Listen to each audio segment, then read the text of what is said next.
Hey everyone, and welcome back to I Can Explain. This week I'm going to be looking at a book collaboratively written by Terry Pratchett and Neil Gaiman. Yep, that one. Good Omens. Like I mentioned last week, I'm going to be looking at Subversion of Expectations, which is going to include a bit of the humour, a lot of how heaven and hell, and of course Crowley and Azrael are portrayed, and a little bit about sort of the subtle meanings behind all of that. And yeah, this is probably going to be unnecessarily academic. Standard warning applies. I will tell you what happens at the end of this book.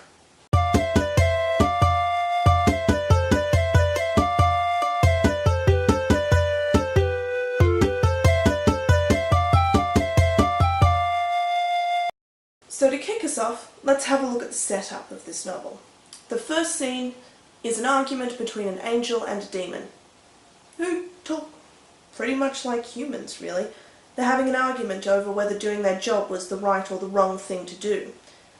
Although these are our main characters, this scene doesn't really go so much to setting up the plot or the characters or the setting as it does to introducing the tone of the novel. Especially in that last line, "It was going to be a dark and stormy night," which takes the somewhat over-familiar "it was a dark and stormy night" and just flips it ever so slightly. This carries through to the next section, which is the dramatis personae, the cast of characters.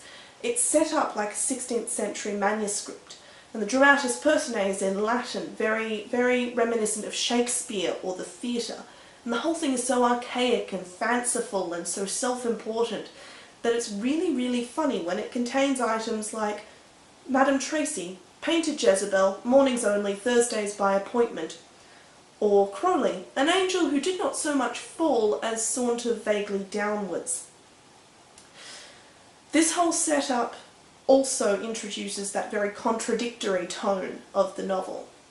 And on a related note, and probably straying dangerously close to pretentious English student territory here, you could take the theatre setup of the novel as really reminiscent of a play, of theatre, which means that if you take God's rather lukewarm commitment to the whole apocalypse thing at the end of the novel, you could draw from that as sort of all the world's a stage and all the men and women merely players type thing. The world is essentially theatre for the higher powers. So after this setup, how does the book proceed? Well, from the dramatis personae, you'd think Crowley was the main perpetrator of this mixing of heaven and hell, but no, everyone gets in on it. For example, Hastur, the Duke of Hell. He is waiting with Liga in a graveyard for Crowley. It's not a stormy night, but there is a lot of fog, and it's dark and cold and miserable and creepy. And the first thing that Hastur says is, "Bugger this for a lark." This does not fit the conception of how a demon should talk. And then, of course, Crowley comes in.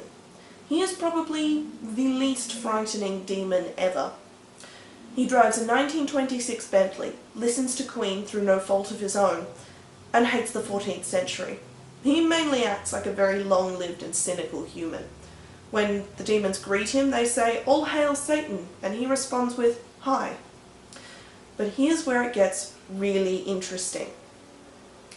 "Right, deeds," said Crowley, with the slightly guilty air of one who has not been to church in years and has forgotten which bits you stand up for.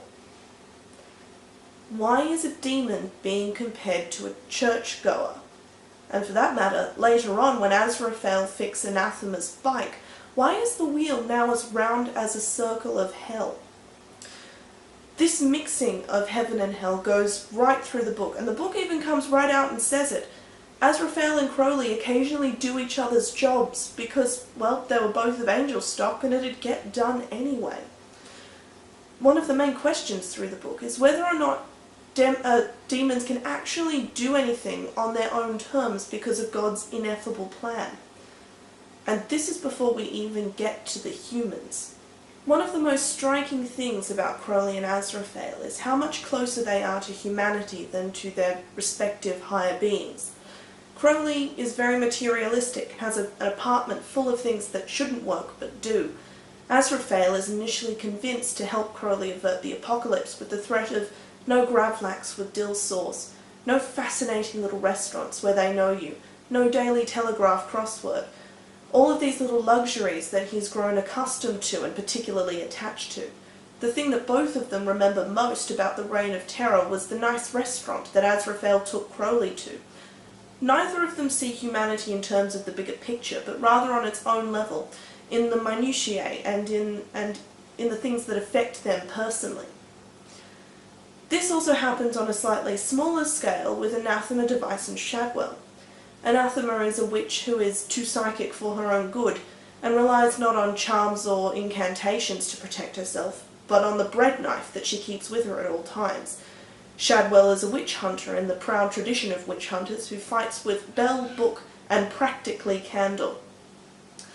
On the subject of practically candle, pretty much all of the characters are incompetent in some way. Crowley can't get the hang of human inventions and can't ride the steeds of hell because he always falls off. Azraphale doesn't really get either the modern era or children particularly well. Shadwell is a pretty ineffectual fanatic. Newt Pulsifer is practically a walking good intention with no real impact on anything. Haster and Liga are threatening but not particularly effective, and hell in general is unimaginative. Alright, I promise I'll get to the point now. So, you've got a whole lot of characters that ought to inspire awe, but don't, either because they're ineffectual or too personal. There's no way to ease into this one, is there? Alright. In his book, The Rise of the Novel, Ian Watt discusses the difference between the novel and the genre that came before it, the epic. The epic, as he defines it, is mostly characterized by being based on mythology or history, and it's judged on the style of writing rather than its content. We're looking at fairy tales, we're looking at Beowulf, we're looking at the Epic of Gilgamesh, all of that style, all of the Greek tragedies, all of them.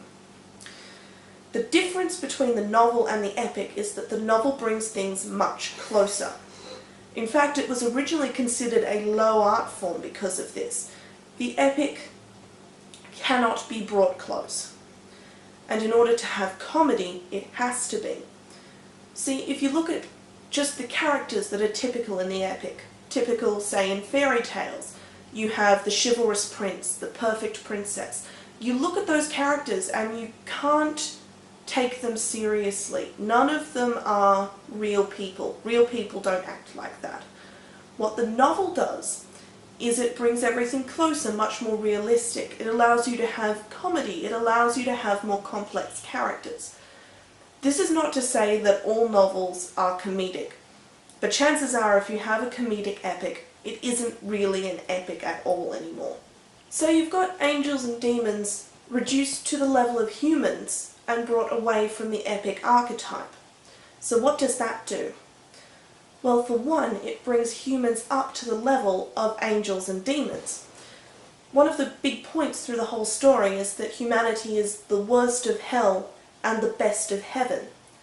This is why Crowley is congratulated for the Spanish Inquisition and then has to go and drink for a week solid, and why he sends human contracts down to the devils in hell and tells them to learn from them.